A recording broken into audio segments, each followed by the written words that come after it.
It's time to start cutting on the 50 and on the C4 front suspension in order to make the two fit together.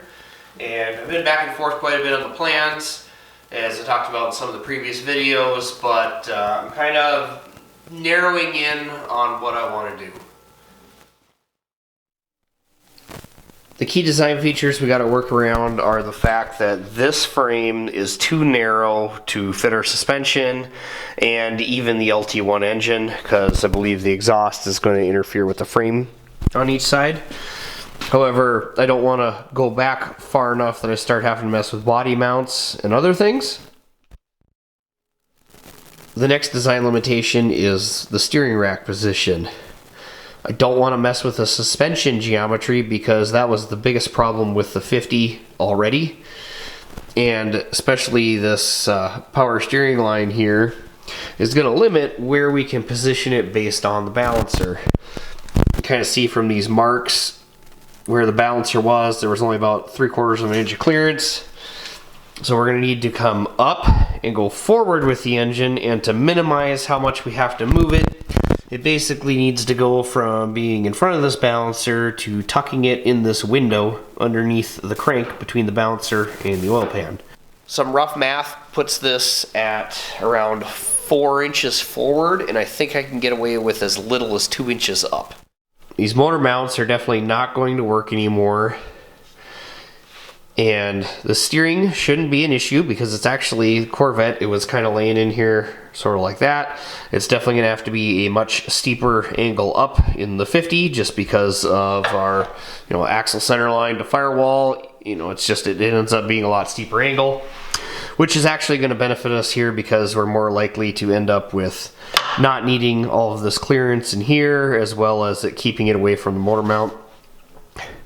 But with the motor mount moving forward and up, it's going to put it right in here somewhere. So if the steering angle is coming up like that, and even if we got add an extra U-joint up here, we're going to be able to have something coming across here for the motor mount, and then the exhaust will end up in this space where the motor mounts used to be, but we'll still clear the main subframe. So we just have to chop these off, and we shouldn't have a problem there with that new engine position. That will, however, put us very tight on firewall clearance, and the only way to keep moving the engine forward more is going to be to raise it up more, and then we're kind of transitioning into where we might not be gaining any space actually, because now we're going to worry about the transmission being into the trans tunnel or the firewall itself, and we're just trying to find the best balance of where things should go. And really, with the way that the back of the engine is designed, if we had to, there might be a couple of like an oil pressure sending unit and things back there that we can move around and maybe gain an inch or two, in which case it might end up being tucked pretty tight to the firewall. We might have to clearance some of this bracing off. Might have to take some of this bracing off anyway, as far as re-clipping the front of this car. But the goal is to try to do as little cutting and fabbing as possible in order to make this fit. And with that in mind, I've been thinking I was going to run the tube through here somewhere. However, it's going to not match the angles of any of this. And I want the tube to be running flat, which is what this top of this cross member should be. It should be level when it's installed. And I'm thinking I'm just going to end up notching into this. There's nothing inside of here, and the only thing of issue is this little bit of clearance for this rag joint. However, that rag joint can be eliminated completely, and that frees up a lot more space, as well as we're not going to be coming out much past this nub. And with it up at a steeper angle, it's not even going to be an issue anyway. I'm going to want to try to make a notch into here where our tube will still end up sticking out a little bit, and that's fine because we do need to put the shock mount back up on here somehow. But I'm going to cut a level straight through there. That way, when the tube runs through, it's going to be something that's easy to level up with the chassis, and then I can go up or down as needed in front and in back in order to make it work with the 50 chassis.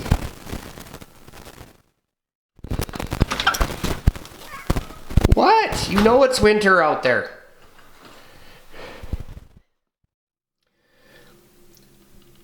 taking these motor mounts off, had to get the plasma cutter out. But I did something that I haven't done before. And I didn't want to cut through the base material, so what I did was I just fired it up, and then I just moved really fast across the top, trying to just take the weld off, and holy cow, it did actually work pretty good. Didn't damage the base material at all. So now I can just come back with the grinder and smooth all that out. I wasn't sure that was going to work, but it worked slick. Check out the bulkiness difference of the C4 motor mount versus the hot rod ones. The hot rod ones got these kind of, they're blown out bushings. But I want to go with this mount because it's going to take up a whole lot less space. Especially with how tight things are going to end up over here by the steering rack. Honestly, we might even be able to fit the big bulky ones still.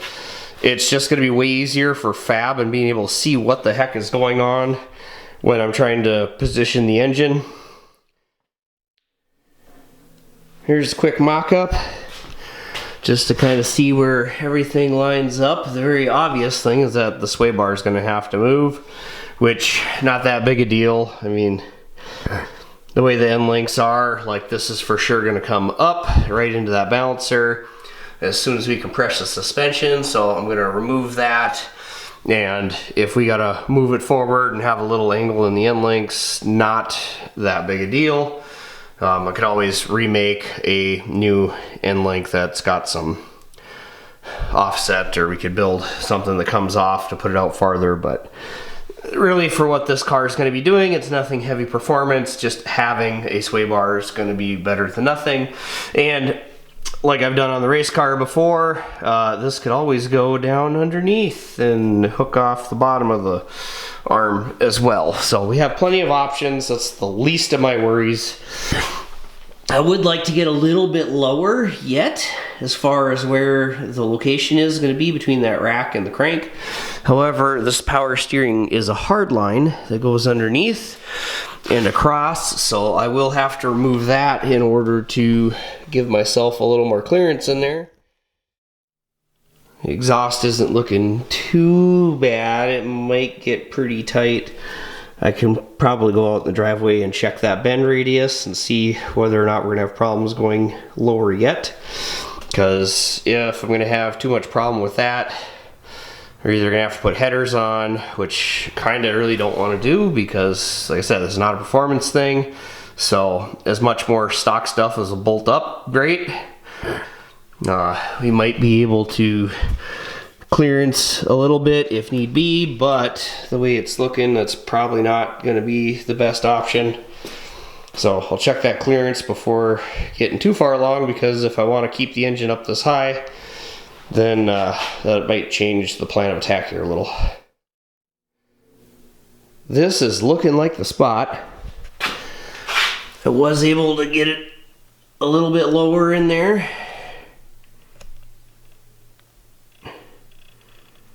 There you can see I got the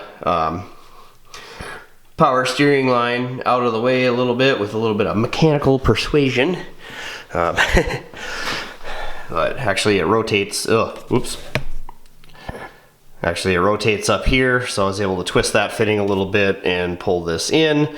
Right now this is still kind of tight, but I should be able to influence this line a little bit and bend it down, and then we'll have a little more clearance than what's there right now.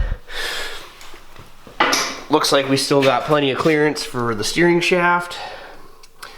Either run right through there, or I don't know if anybody else has figured this out, but these holes down here where it bolted to the frame are slotted exactly the same as the bolts for the upper A-arm.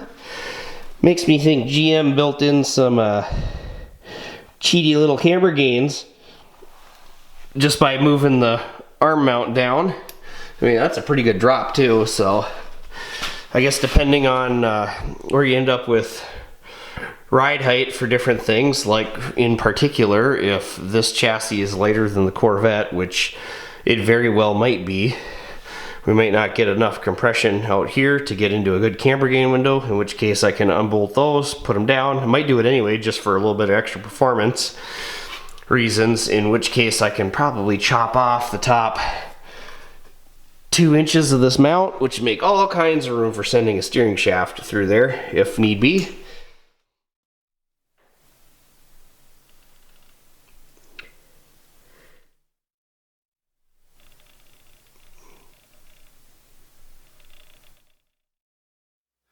I've got it mocked back up with some new motor mounts. Not my best work. I'm kind of upset that I just did it out of angle iron, but I don't even know if these are going to be the final version, so that's why everything's just tacked in there. I needed a way to line it up. You know, there'll be plenty good enough if this ends up being, you know, to move along with the project, but the big thing here is I'm able to have it set in place. I got a couple of bolt holes lined up. They're not lined up great, so I'm going to have to slot them a little bit, but I was expecting that going in.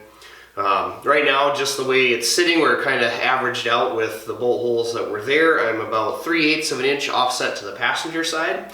I'm not mad about this because I got a little extra room for the steering on the driver's side, and I'm not sure if the rear end is completely centered or not. I'm gonna have to do some measuring back there to actually see, but either way, I mean, that's a small enough amount, it's not going to affect anything that can be taken out in offset in the drive shaft. Actually, a stock G-body's significantly more than that. It's almost 5/8 to 3/4 of an inch is what I've measured on G-body, offset to the passenger side.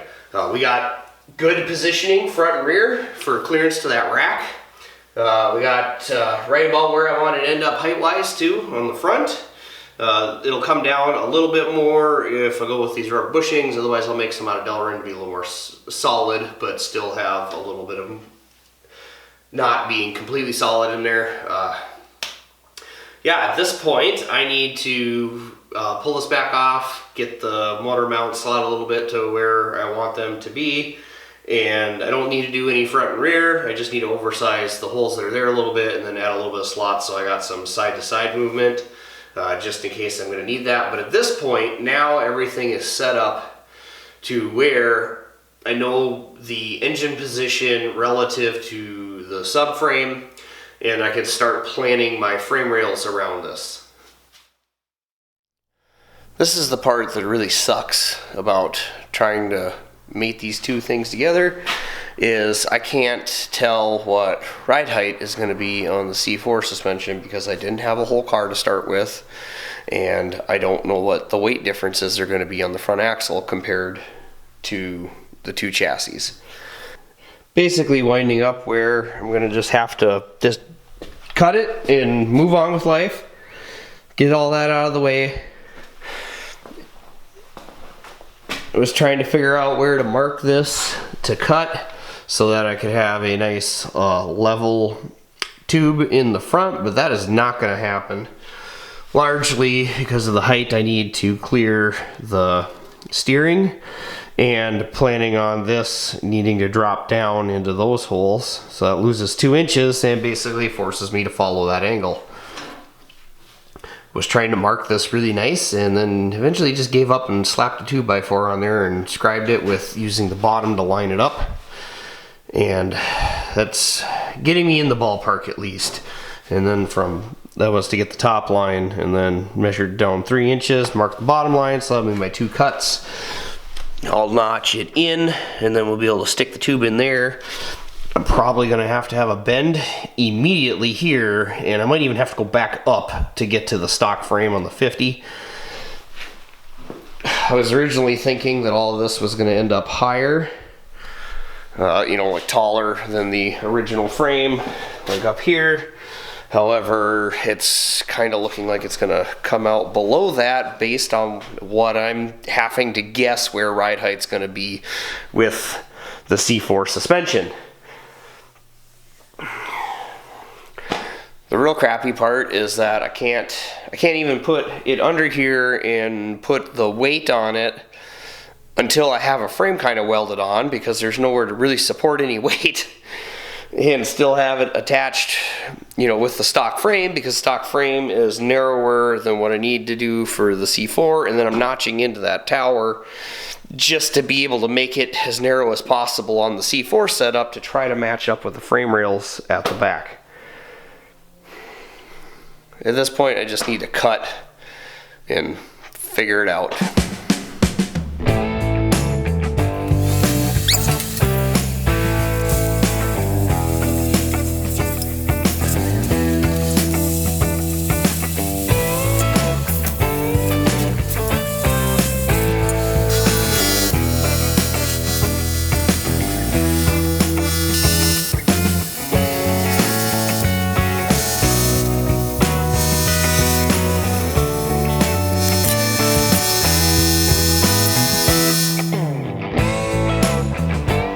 Got it mocked up roughly where it needs to go, emphasis on rough. But the big thing I'm looking at is, you can see where I got it drawn, where I want to put that tube, and the difference to the frame.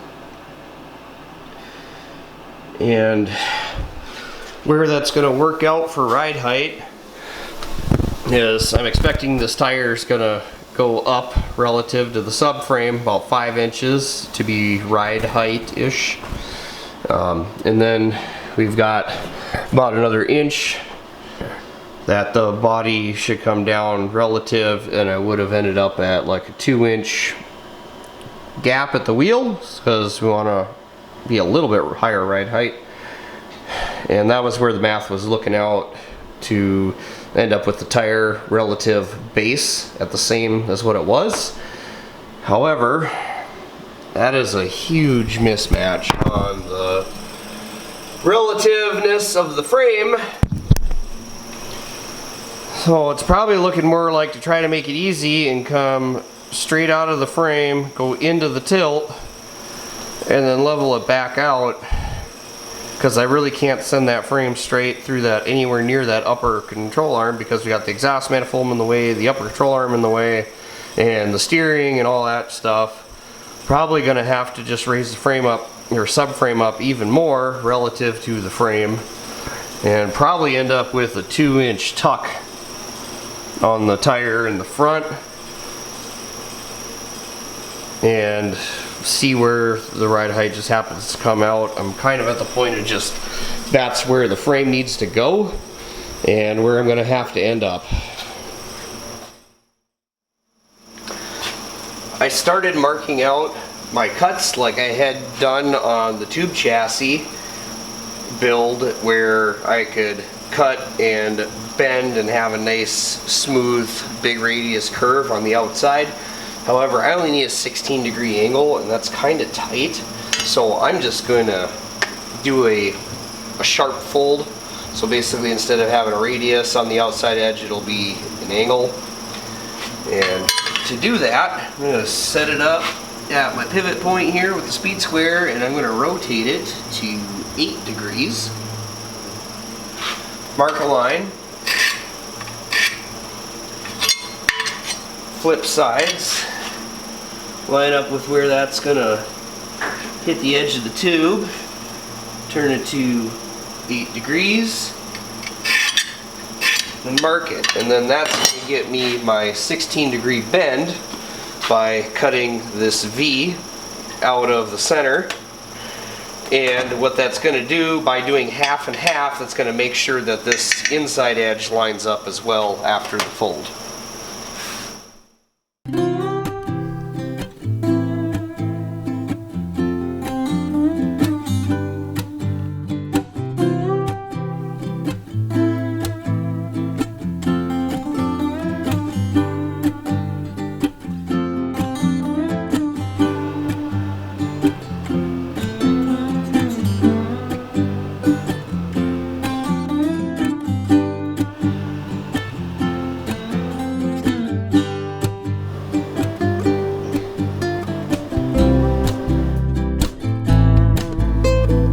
Front clip is welded in.